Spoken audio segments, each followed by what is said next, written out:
démocratique et social européen. Merci, Monsieur le Président, Monsieur le Premier ministre, Mesdames et Messieurs les ministres, mes chers collègues.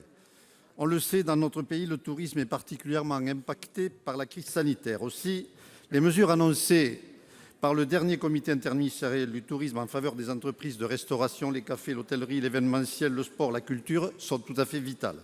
J'ai cependant deux inquiétudes. Tout d'abord, je m'interroge sur l'avenir des petites agences de voyage dont l'ordonnance du 25 mars dernier sur les remboursements des prestations touristiques n'a apporté qu'une réponse partielle à leurs difficultés.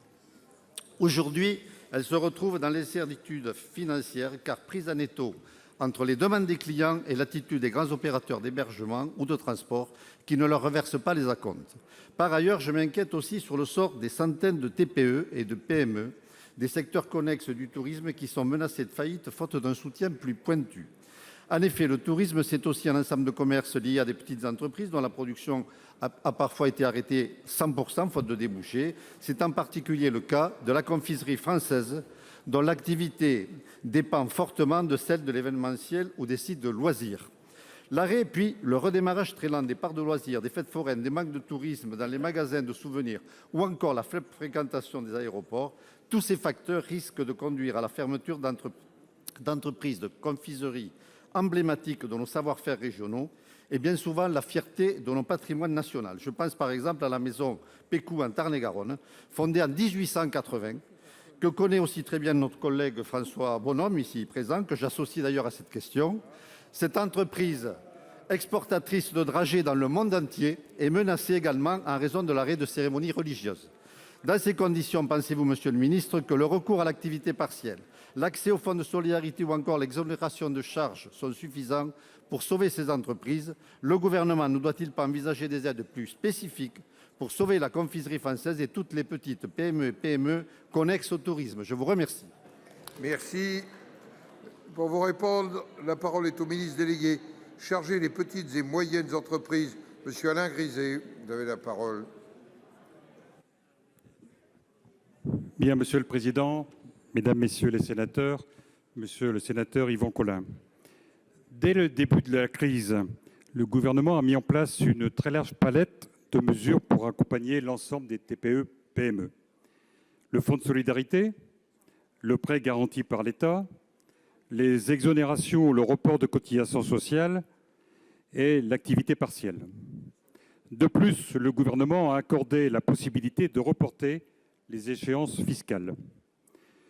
Le projet de loi rectificative numéro 3, qui a fait l'objet hier d'une commission mixte paritaire conclusive, permettra un soutien renforcé de l'État aux entreprises du secteur du tourisme, incluant les activités opérant en amont et en aval de ce secteur, pour atteindre 31 milliards d'euros pour l'activité partielle et 9 milliards pour le fonds de solidarité, dont je rappelle que 500 millions sont issus des régions et 400 millions par les assureurs.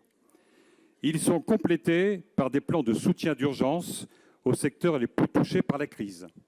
Les entreprises des secteurs de l'hôtellerie, restauration, café, tourisme, événementiel, sport, culture, bénéficiant par ailleurs de mesures renforcées.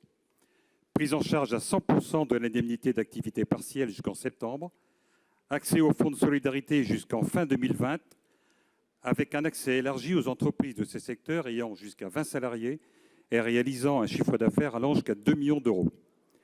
Exonération de cotisations patronales acquittées et reportées durant les mois de mars à juin pour les TPE et PME de ces secteurs, représentant une mobilisation de ressources de 43,5 milliards d'euros au total pour 18 milliards d'euros au profit du secteur du tourisme. Ce projet de loi de finances rectificative comprend également une mesure inédite d'exonération de cotisations et contributions sociales patronales, associée à un crédit de cotisation pour près de 3 milliards d'euros. Cette mesure permettra notamment aux TPE-PME des secteurs de l'hôtellerie, de la restauration, de la culture, de l'événementiel et du sport, et aux TPE étant frappées d'une interdiction d'accueil. Vous pensez à conclure? Des remises de cotisations patronales sur demande. Le gouvernement restera attentif à l'écoute des entreprises dans les prochaines semaines, si les nécessaires mesures nouvelles en fonction des dispositifs et en fonction des conditions de la reprise. Merci. La parole est à notre collègue Angèle Préville pour le groupe socialiste et républicain. Merci Monsieur le Président, Madame la Ministre, mes chers collègues. Le dernier rapport du Haut Conseil